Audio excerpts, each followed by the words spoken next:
Hi friends, welcome back to Princy talks. నా day అయితే start అయింది ఫ్రెండ్స్. ఇప్పుడైతే ఫ్రెష్ అప్ అయిపోయి పూజ కూడా చేసేసినాను.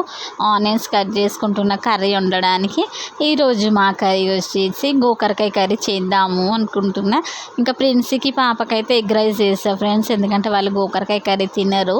మా హస్బెండ్ ఈ వీడియో చూస్తే మాత్రం నన్ను పక్క తిడతాడు, ఎందుకంటే పిల్లలు అన్నీ తినాలని మా హస్బెండ్ అంటాడు. నాకేందంటే వాళ్ళు తినేది కొంచెమైనా, ఏదైనా వాళ్ళు ఇష్టం ఉన్నది వండితే కొంచెమైనా తింటారు కదా అని నాకు అనిపిస్తుంది అట్లా. కానీ మా హస్బెండ్ అట్లా కాదు, అన్నీ అలవాటు చేయాలా అని అంటాడు. అది ఎప్పుడైనా అలవాటు అవుతుంది కదా ఫ్రెండ్స్ పిల్లలకి. ఇంకా నాకైతే అలా అనిపించింది. ఇప్పుడైతే పాప అయితే ఏడుస్తుంది. నేనైతే ఆనియన్స్ అయితే కట్ చేసుకుంటుంటే సరే అని మళ్ళీ పైన కూర్చోబెట్టుకొని అయితే ఆనియన్స్ అయితే కట్ చేస్తున్నాను. చాలా ఘాటుగా ఉన్నాయి ఫ్రెండ్స్ ఆనియన్స్, కళ్ళ నుంచి అయితే వాటర్ అయితే వస్తున్నాయి.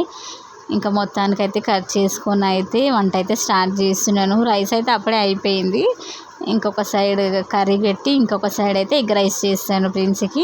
ఇంకా లాస్ట్ ఎగ్జామ్ కదా ప్రిన్స్కి, ఈరోజు స్కూల్ నుంచి వస్తాడు. ఇప్పుడు ఆయన వచ్చే వరకు అయితే నేను అయిపోవాలి, ఎందుకంటే ఆకలి అవుతుంది కదా ఫ్రెండ్స్ వాళ్ళకి. ఇంకా పాప ఏం చేస్తుంది అన్నట్టు నేను అలా మాట్లాడించుకుంటూ అయితే పాపతో అయితే నేను ఇలా వంట చేస్తున్నాను. ఇప్పుడైతే చాలా వేడిగా ఉంది ఫ్రెండ్స్. కిచెన్లోకి రావాలంటేనే ఫుల్ స్వెట్ అయితే వస్తుంది. మీకేనా ఫ్రెండ్స్ నాకా? అందరికి అంతే కదా, అందరికి అంతే. అయితే కామెంట్ అయితే చెయ్యండి ఫ్రెండ్స్. చాలా వేడి ఉంది కదా. ఇప్పుడైతే గోకరకాయలు కూడా వాష్ చేసుకున్నాను. నేను టమాటాలు కూడా కట్ చేసుకున్నాను. టమాటా కట్ చేసుకోవడం అయితే మర్చిపోయినా. ఇంకా పాపతో అయితే అలా మాట్లాడించుకుంటూ అయితే చేస్తున్నాను. కొత్తగా మన ఛానల్ చూస్తున్న వాళ్ళైతే సబ్స్క్రైబ్ చేసుకోండి ఫ్రెండ్స్, లైక్ చేయండి. మనకైతే ఎంత ఏసీలు ఉన్నా, ఫ్యాన్స్ ఉన్నా ఈ స్వెట్ వచ్చడం మాత్రం తగ్గట్లేదు, అంతేనా ఫ్రెండ్స్? ఇప్పుడైతే నేను ఏసీ కొంచెం గాలికి వేసి వస్తాను ఫ్రెండ్స్, ఉబ్బరిస్తుంది, చాలా వేడిగా అవుతుంది. నేనైతే ఇలా అయితే గోకరకాయ కర్రీ అయితే చేస్తున్నాను. నాకు కూడా అంత పెద్దగా ఇష్టం ఉండదు, నేను కూడా తినను. కానీ ఏదో తినాలన్నట్టు కొంచెమన్నా తింటా. ఇప్పుడైతే వంట అయితే అయిపోతుంది. ఇంకొక 5-10 మినిట్స్ అయితే దెబ్బ అయితే ఫాస్ట్గా చేసిన తర్వాత ఇంకా ఎగ్ రైస్ కూడా వేసేస్తాను ప్రిన్స్కి. ఒక సైడ్ ఎగ్ రైస్ చేసేసిన తర్వాత నేను ఎలా చేస్తానో చూడండి. ఎగ్ రైస్ పిల్లలు అయితే చాలా ఇష్టంగా అయితే తింటారు. ఇక్కడ అయితే చెమటలు అయితే కారిపోతున్నాయి ఫ్రెండ్స్, నాకు అస్సలు అయితే లేదు. ఇప్పుడైతే పాపను చూద్దామని బయటకు వస్తే పాప చూడండి ఫ్రెండ్స్ పావులన్నీ వేసి ఆడుకుంటుంది. నేనైతే కొంచెం గాలికి అయితే కూర్చున్నాను. ప్రశాంతంగా ఉంది ఫ్రెండ్స్. గాలికి వస్తే మాత్రం అసలు కిచెన్లో అయితే ఉండలేకపోతున్నాము.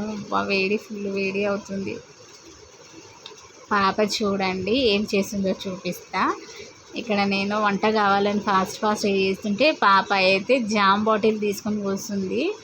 ఇంకా సరేలే అనేసి అయితే నేను ఇచ్చేసినాను, ఎందుకంటే ఇప్పుడు వంట కావాలనేసి. పాప అయితే నాతో ఆడుకుంటుంది ఫ్రెండ్స్. ఇప్పుడు పాప మాట నేను వినాలి, కాసేపు అయితే పాప నా మాట వింటుంది. ఎందుకంటే ఇప్పుడు నా చేతిలో పని ఉంది కదా ఫ్రెండ్స్, నేను వంట చేస్తున్నాను కదా. అందు గురించి మా మమ్మీ వంట చేస్తున్నప్పుడు ఏం అడిగిన ఇస్తానని మా పిల్లలకి అదొకటి థాట్ వస్తుందండి, మమ్మీ ఏం అడిగిన ఇస్తుంది అన్నట్టు. వాళ్ళొకటి దానిపైన ఉంటారు. సరేలే నాకు కూడా వంట కావాలి కదా అని నేను ఇచ్చి వాళ్ళని అబ్జర్వ్ చేసుకుంటుంటాను. అలానైతే వదిలేయాను.